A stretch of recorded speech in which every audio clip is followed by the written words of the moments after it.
여러분, 메리는 정말 무서운 사람이었어요. 별명이 뭐였냐? 피의 메리예요. 블러드 메리. 얼마나 많은 사람을 죽였으면 그러겠습니까? 로마 카톨릭에 완전 꽂혀 있었고 로마 카톨릭으로 인해서 완전 개신교를 몰아내고자 그렇게 나가게 된 거예요. 그러자 이제 이 메리가 정권에 갖자마자 잉글랜드를 곧장 로마 카톨릭에게 되돌려줍니다. 다시 카톨릭 국가로 만들어버려요. 그래서 개신교를 따르는 주교들은 다 쫓아났고요. 그리고 교회에서 성경은 치워버렸고요. 혼인한 성직자는 아내와 헤어져야 했어요. 기껏 개신교 국가로 만들어놨더니 다시 로마 카톨릭 국가가 된 거예요. 사람들이 두려워하는 일들이 현실이 됩니다. 그래서 많은 사람들이 두려워서 칼뱅이 있는 제네바로 떠나게 되고요. 그리고 잉글랜드에 남았는데 겸손하게 무릎 꿇지 않는 사람들 다 죽여버렸어요. 감히 잉글랜드에서 개신교 신앙을 말한다고 하면은 다 죽여버리게 된 거예요. 정말 정반대로 간 거죠. 이때 약 300명이나 되는 개신교 신자들이 신앙 때문에 화형을 당해 죽었다고 합니다. 그래서 별명이 피의 메리인 거예요. 자, 이 메리 시대에 아주 유명한 사람들이 많이 죽었는데 이런 사람들이 죽었습니다. 이건 가계도고요. 유명한 사람들 누가 죽였냐? 먼저는 토마스 크랜머라고 하는 사람이 있습니다. 그리고 휴 라티머라고 하는 사람도 있고요. 그리고 니콜라스 리들리라고 하는 사람이 있는데 1555년에 리들리와 라티머는요 옥스퍼드에서 서로 등을 맞대고 화형을 당했습니다. 이 라티머와 리들리가요. 그래서 80세가 다 되어가던 라티머가 먼저 숨을 거두었는데 불 속에서 이렇게 말했다고 해요. 리들리 선생, 마음 편히 먹고 사나이답게 행동하시게. 우리는 오늘 하나님의 은혜로 잉글랜드에서 이런 촛불을 밝히네. 나는 누구도 이 촛불을 끄지 못하리라고 믿네. 메리 시대에 화형을 당하던 이 개혁자들의 모습이요. 사나이답게 행동하시게. 우리는 사나이답게 행동하고 있습니까? 우리는 각자의 자리에서 요즘은 뭐 그런 종교 개혁의 일도 안 일어나죠. 근데 신앙으로 선택해야 될 상황들이 있잖아요. 아무도 모르는 상황이고 나만 잘 선택하면 되는 상황. 나는 아무 눈치 안 봐도 되는데 이걸 해야 될까 말아야 할까 하는 그 상황. 그때 우리는 어떻게 하고 있습니까? 이런 일이 있고 나서 5달 뒤에 토마스 크랜머라고 하는 지도자가 불에 타 죽었습니다. 그는 70이 다 되어가던 나이에 구금을 이기지 못하고 너무 아파서 감옥에서 너무 괴로워서 잠깐 신앙을 포기했어요. 너 신앙 포기할래 안 할래 하니까 70이 다 되어가는 나이였단 말이에요. 많이 폭행을 당하고 감금을 당했기 때문에 신앙이 약해지면서 흐릿해지면서 내가 포기하겠습니다 라고 했어요. 그런데 그럼에도 불구하고 이 크랜머라는 사람은 종교개혁에 있어서 굉장히 중요한 사람이었기 때문에 잉글랜드는 이 크랜머를 죽여야겠다, 화형에 처하게야겠다 이렇게 결정을 내렸어요. 그러면서 이제 메리가 막 활짝 웃었죠. 내가 이겼다. 토마스 크랜머를 잡았으면은 내가 다 이겨버렸다. 그리고 이제 처형일이 왔습니다. 그러자 크랜머가 갑자기 자신이 개신교 신앙을 철회한다는 글을 낭독하기를 거부해버렸어요. 그러면서 죽음을 앞두고 이렇게 선언을 합니다. 내 손이 죄를 지어 내 마음을 거스르는 글을 썼으니 내 손이 먼저 그에 따른 벌을 받게 하리라. 그리고 크랜머는 자기가 직접 손을 불에 뻗어가지고 자기 손을 먼저 불에 태워버리고 그리고 화형을 당했어요. 자기의 부끄러웠던 과거를 잊어버리게 하고 자기가 직접 자기가 벌을 받도록 한 거예요. 그래서 많은 사람들이 이 크랜머에 의해서 감동을 받고 용기를 얻게 되었다고 해요. 이렇게 순교자들의 용기가 메리의 잔혹한 통치와 맞물리면서 백성들이 흔들리기 시작합니다. 그리고 메리가 자녀를 낳았다면 더 오랫동안 잉글랜드가 로마 카톨릭의 국가로 남았겠지만 메리는 자녀를 낳지 못하고 메리는 자기가 임신이라고 알고 있었는데 갑자기 알게 된 사실이 있어요. 메리는 위암에 걸렸던 거예요. 그래서 메리는 이제 1558년 11월 17일에 숨을 거두게 됐어요.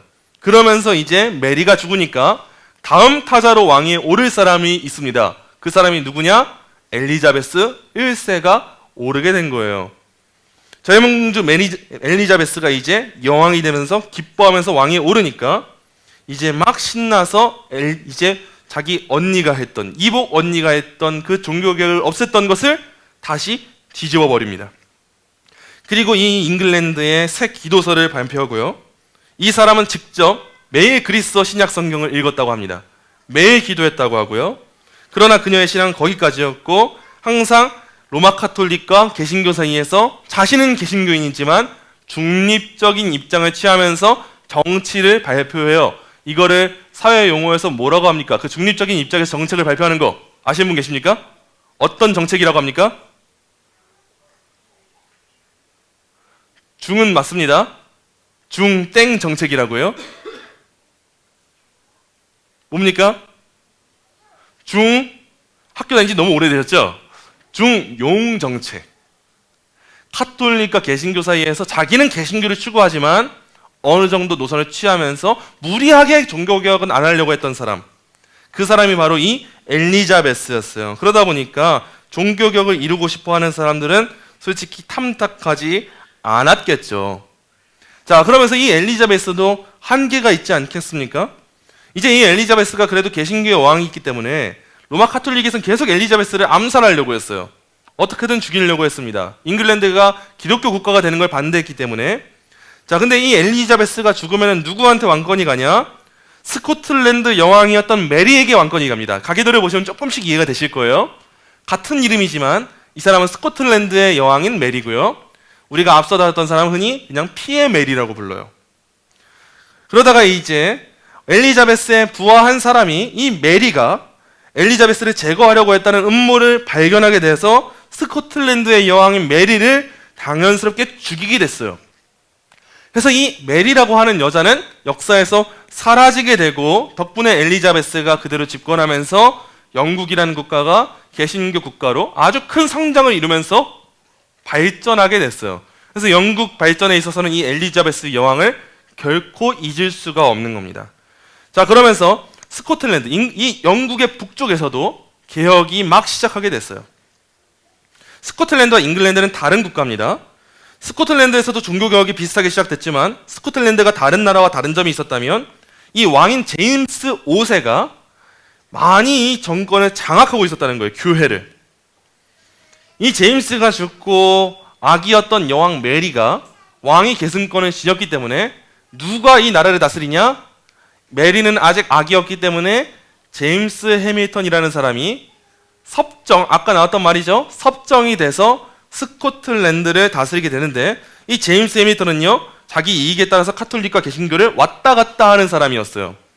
그러다가 카톨릭의 입장에 서야 되기 때문에 개신교에서 굉장히 큰 개혁 운동을 했던 조지 위샤트라고 하는 사람을 불에 태워서 이단이다라고 하면서 죽여버리는 사건이 스코틀랜드에서 발생하게 돼요. 그러면서 이제 스코틀랜드 백성들은 강단이 있었단 말이에요.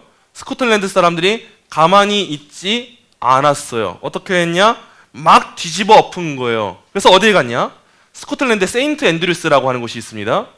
이 세인트 앤드루스 성을 급습해서 스코틀랜드에 있었던 개신교 백성들이 추기경이었던 데이비드 비턴을 죽이고 시신을 창밖에 던져버립니다. 그리고 이 세인트 앤드루스라고 하는 이 성을 장악하고 점령을 해요. 자, 근데 이들에 인해서 지금 스코틀랜드 정권이 막 뒤흔들려지고 어지럽혀지면은 스코틀랜드 국왕 입장에서도 반가운 소식이 아니겠죠. 그래서 스코틀랜드에서는 누구에게 지원을 요청하냐? 대단한 카톨릭 국가였던 프랑스의 지원을 요청합니다. 그래서 프랑스의 지원을 요청해서 지금 이곳에 있던 사람들을 다 싸잡아서 프랑스에 가는 배를 태워버려요. 갤리선이라고 하는 그 배를 태웁니다. 근데 당시 이 배에 타고 있었고 감금됐고 구금됐던 그 유명한 사람이 한 사람이 스코틀랜드에서 있는데 그 사람이 누구냐? 존 녹스예요. 우리 장로교의 창시자 존 녹스가 이 갤리선을 타고 있었어요. 이곳에서 붙잡혔기 때문에. 그래서 이 당시에서 존 녹스는 프랑스의 신앙을 배우게 되고 희한하게 배우게 되고 프랑스어도 갈고 닦게 되면서 종교개혁에 대한 칼을 막 갈고 닦고 있었어요. 그러다가 존 녹스는 피에 메리가 왕위에 오르고 나니까, 우리 이제 역사가 조금씩 뒤죽박죽 하시죠? 피에 메리가 왕위에 오르게 되니까 잉글랜드를 떠나서 제네바라고 하는 곳에 갔어요. 제네바에 가면 안전하게 신앙을 배우고 신앙을 칼빈으로부터 배울 수 있다는 소식을 듣고 제네바에 갔는데 존 녹스가 본 제네바의 당시 모습이 어땠냐? 존 녹스가 이렇게 말합니다. 사도시대 이후에 존재했던 그리스도의 학교 가운데 가장 완벽한 학교. 존 녹스가 보기에 가장 완전한 형태의 도시가 바로 이 제네바였던 거예요. 칼뱅이 이끌고 있던. 그래서 존 녹스가 이 제네바에 완전 매료돼서 내가 나중에 스코틀랜드에 가면 이런 도시를 만들 거야 라고 하는 마음을 굳게 가지게 됩니다. 나도 칼뱅처럼, 내 선생님 칼뱅처럼 스코틀랜드에 나도 이런 도시와 국가를 만들겠어 라고 하면서 어디를 바라보냐? 제네바에서 저 멀리 있던 브리튼 섬을 보고 있던 거예요. 나는 여기서 최대한 갈고 닦고 배우고 가야겠다 했는데 브리튼 섬에서 계속 이야기가 들려옵니다. 계속 PM 메리가 사람들을 막 죽이고 있는 걸 보게 되는 거예요. 그 여왕이 나와가지고 많은 사람들을 핍박하면서 죽이고 있는 걸 보게 되니까 부글부글 속이 끓어요.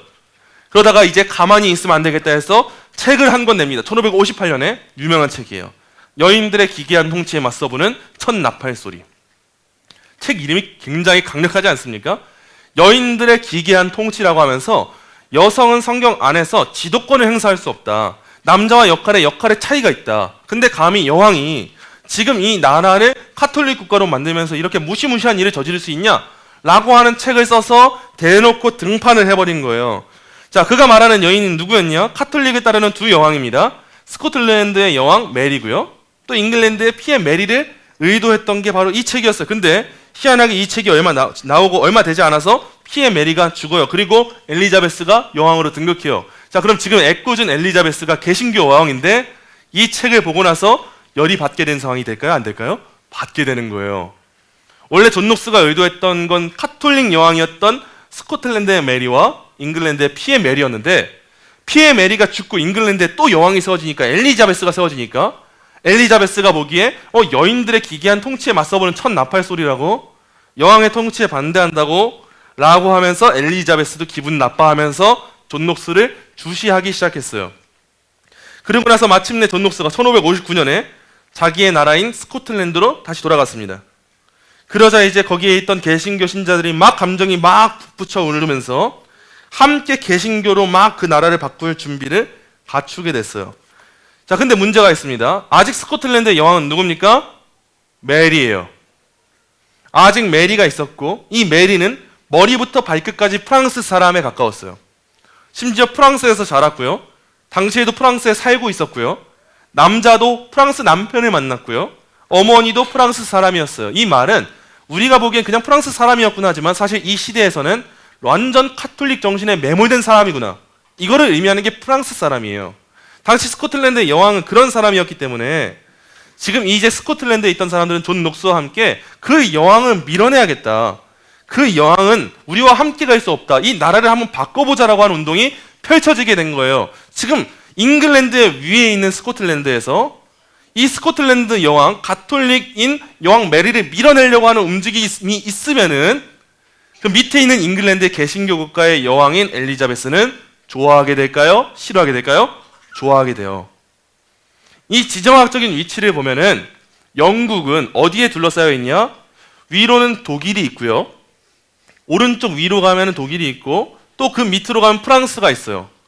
지금 지정학적인 모든 위치가 로마 카톨릭과 카톨릭에 뒤집어 쌓인 입장이에요. 근데 우리나라 남한과 북한이라 생각해 보세요. 그리고 남한, 북한 있고 중국 있고 일본 있다 생각해 보세요. 우리가 지금 남한의 입장이고 개신교인데 지금 중국이 카톨릭 국가고 일본이 카톨릭 국가예요. 그럼 우리 위에 있는 북한이 카톨릭 국가가 되길 바라겠습니까? 개신교 국가가 되길 바라겠습니까? 개신교가 되길 바라죠. 그래서 스코틀랜드의 이 잉글랜드의 여왕이었던 엘리자베스는 존 녹스에게 지지하는 세력이 되어가지고 함께 이 위에 있는 가톨릭 국가를 이겨낼 수 있는 힘을 위해서 지원군을 보내주게 됐어요. 그리고 이로써 1560년 스코틀랜드 의회는 교황이 더 이상 스코틀랜드에서 어떤 권위도 갖지 못한다 라고 하는 신앙고백서와 모든 법령을 제정하게 되고 스코틀랜드는 가장 아름다운 모습으로 칼빈주의를 따르는 그 국가가 된 거예요. 그래서 장로교의 첫 시작이 스코틀랜드에서 나올 수가 있었던 겁니다. 참 의도치 않은 그런 상황이 된 거죠. 이제 오늘 내용 한번 정리해 보도록 하겠습니다. 오늘 너무 많은 왕들이 나오고 가게도 아마 집에 가셔서 보셔도 쉽게 이해가 안 되실 거예요. 정리가 안 되실 겁니다. 근데 오늘 핵심적으로 기억해야 되는 건 이거예요. 자, 잉글랜드와 스코틀랜드의 종교개혁이 가장 두드러지게 보여지는 특징이 있다면 너무 다르다는 거죠. 잉글랜드도 그렇고 스코틀랜드도 너무 다른데 이 둘도 다른데 심지어 어떤 곳들과 대부분 더 크게 다른 게 뭐냐? 자, 이전에 배웠던 내용들이에요. 비텐베르크의 종교개혁, 취리히의 종교개혁, 제네바의 종교개혁을 생각해 보세요. 이때는 말씀의 권위를 붙잡고 사람들이 막 뭉쳐가지고 말씀으로 인해서 종교개혁을 이루려고 했던 모습이 이 앞선 종교개혁에서 보였습니다. 근데 오늘 살펴본 종교개혁은 어떻게 느껴집니까? 순수한 냄새가 좀 나십니까? 사실 지난번까지 배웠던 종교개혁과 비교할 때 오히려 순수하다는 생각이 많이 드시지 않을 거예요. 오히려 의도하든 의도하지 않았든 정치적인 결과로 종교개혁이 알게 모르게 이루어졌구나. 아마 이 사실 하나는 발견하실 것 같아요. 잉글랜드의 왕들과 여왕들은요, 항상 정치를 중심으로 생각했습니다. 그런데 의도치 않게 하나님의 섭리는 그 나라를 바꿔주신 것 뿐이고요. 근데 루터와 쯔빙글리와 칼뱅의 생각은 잉글랜드 여왕들의 생각과는 굉장히 달랐습니다. 오히려 그런 정치 문제로 인해서 교회가 뒤섞이지 않길 바랬던 게 비텐베르크, 취리히, 제네바의 종교개혁이었어요. 우리는 물론 잉글랜드가, 이 영국이 다양한 정치 권력에 의해서 그 바람둥이 남자로 인해서 다양하게 개신교식으로 종교개혁 됐다는 것 감사한 일이죠, 당연히. 근데 그게 아름다운 모습이고 이상적인 모습은 아니라는 사실을 꼭 기억해야 될 필요가 있습니다. 오히려 우리는 여기서 더 종교개혁은 정치 문제가 아니라 교리 문제가 중심이구나. 복음으로 중심이 되고 말씀으로 중심이 되는 것. 그때 순전한 결과의 종교개혁이 이루어질 수 있는 것이구나. 이 사실을 꼭 발견해야 돼요. 사람들은 항상 답을 너무 쉽게 찾습니다. 생각해보세요. 비텐베르크, 루터처럼 95개조 반박문 조항문 붙인 거, 우리가 생각하기에 그 일로 무슨 종교개혁이 이루어지겠어요? 어떤 영향력이 있겠습니까? 스위스 취리히에서 이제 그곳에 있었던 쯔빙글리가 종교개혁을 하는 거, 말씀으로 변화되자 말하는 거, 많은 사람들이 너는 진짜 힘이 없다라고 생각했어요. 왜 이렇게 답답하게 종교개혁해? 같이 성당 부수자고 말했단 말이에요. 그렇게 하는 게 더 빨라 보이니까요. 칼뱅도 마찬가지입니다. 왜 이렇게 도망 다녀야 되는 인생입니까? 정치와 손을 잡아가지고 빨리빨리 종교개혁을 이룬다면 더 좋은 결과가 나올 텐데 왜 이렇게 답답하게 칼뱅을 움직였을까요? 이 모든 종교개혁자들이 핵심적으로 삼았던 그 내용은 뭐냐? 당장 눈에 보이는 결과가 아니라 하나님의 방식대로 역할을 감당하는 거였어요. 말씀으로 한 사람이 변화돼서 그 사람으로 말미암아 이 사회가 변화되게 하는 거. 그거를 꿈꿨던 게 온전하고 순전한 형태의 종교개혁이었단 말이에요. 근데 우리가 잉글랜드, 영국의 종교개혁을 보면서는 이게 지금 우리의 모습과 같은 모습이 아닌가 하는 생각을 가져야 돼요. 우리나라도 남한과 북한이 분리되어 있는 분단 국가이기 때문에 다양한 국가들이 있지만 우리 한국은 특히나 이 정치적으로 대립과 이 양립되는 인정이 굉장히 심한 국가 중 하나입니다. 그래서 어떻게 보면 교회에서도 정치 얘기 때문에 교회를 떠나는 성도들이 진짜 많은 국가 중 하나가 우리나라예요. 아니 목사님이 어떻게 설교를 그렇게 하셔? 아니 저 장로님은 왜 그 정당을 지지하시는데 정치 얘기하면 교회가 뒤집어지는 거예요. 근데 여러분 교회는 정치 얘기로 뒤집어지는 곳이 아니에요. 교회는 정치가 우선이 아닙니다. 교회가 우선시 삼아야 될 것은 이 나라에 기독당을 세워가지고 기독교 국가를 만들어버리자.